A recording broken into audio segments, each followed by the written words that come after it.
You can't get iron from plant foods, and you have to eat nice juicy steak or liver to get a nice hit of iron. I'm here to tell you that's not the case. I'm going to give you some great sources of a plant-based iron and some of the rules to how you can make it more absorbable by the body. And at the end, I'll show you some recipe ideas to get you thinking about how you can include it in your diets. Iron is an important micronutrient, and deficiency can involve low energy, dizziness, reduced cognitive function, reduced immune system, so we definitely want to avoid those things. Each country's recommendations or requirements are a bit different, but in Australia, our recommended daily intakes look like this.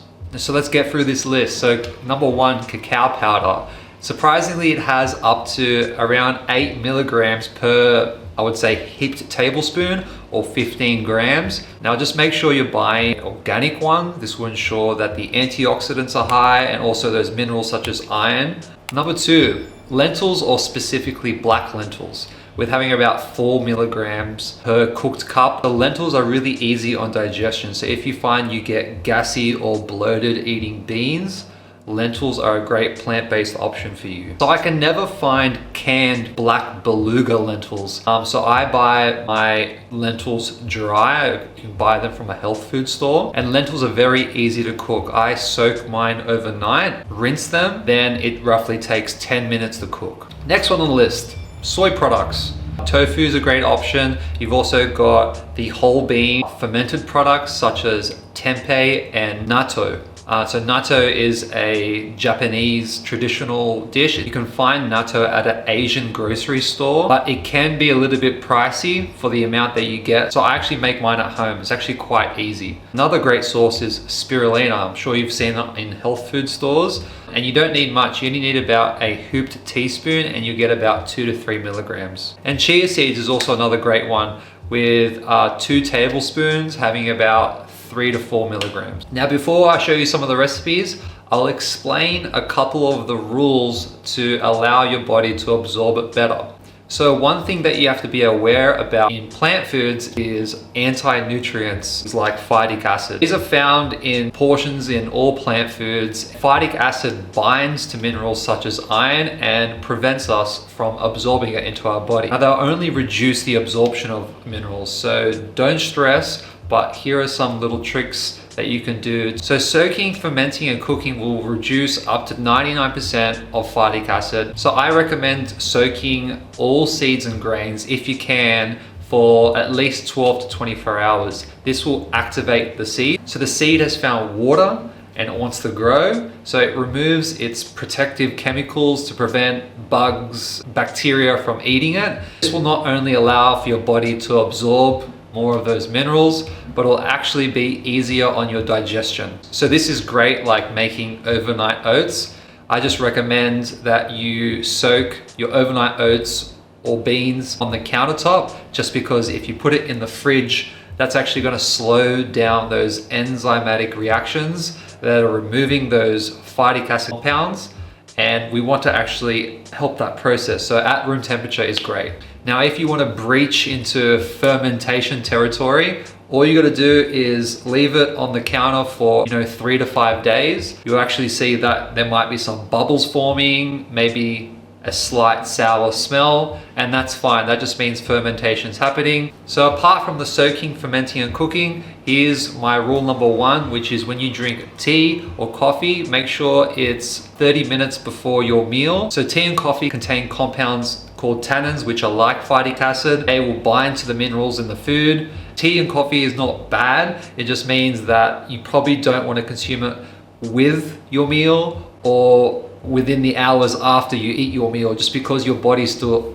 digesting it. Rule number 2, consume some vitamin C around the same time as your meal. And vitamin C just helps your body absorb the iron. So an example can just be adding some lemon on top of your dinner, some berries on top of your breakfast.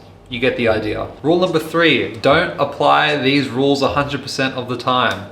Don't stress about it, okay? If you're eating 80 to 90% whole foods, meeting your caloric needs, getting sufficient protein that you require from whole foods, you're going to be fine with eating enough iron in your diet. Now let's get into some recipes that can get you guys thinking.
And there you have it, such a simple recipe. My iron goal is to hit 8 milligrams, so clearly I'm hitting it, and this is only 1/3 of my calories. If the macros doesn't suit you, you can add some protein powder. If you think the calories are too high or low, use MyFitnessPal or even Chronometer and play around with it, see what suits you, and start to educate yourself with what micronutrients are in what foods.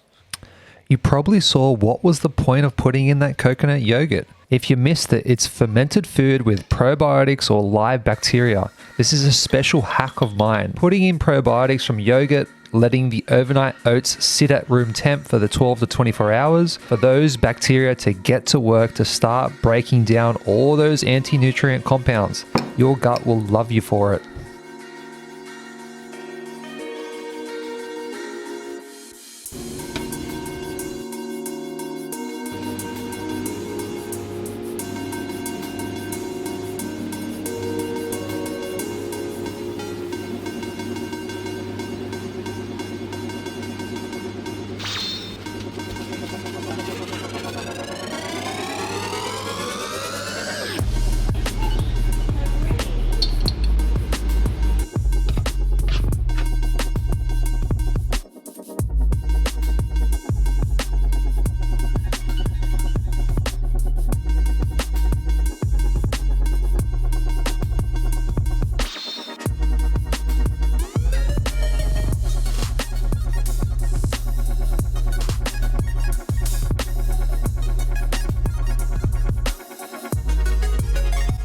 Now each burger patty you're getting about 12 grams of protein and about 4 milligrams of iron.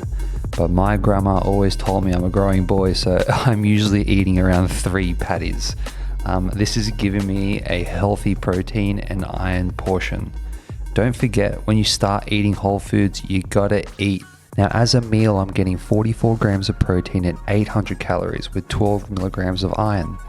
Now lentils have been my go-to protein recently just due to the versatility, the nutrient density, and ease of cooking. I've made everything from lentil tofu, schnitzel, sushi, and you'll be seeing those recipes soon.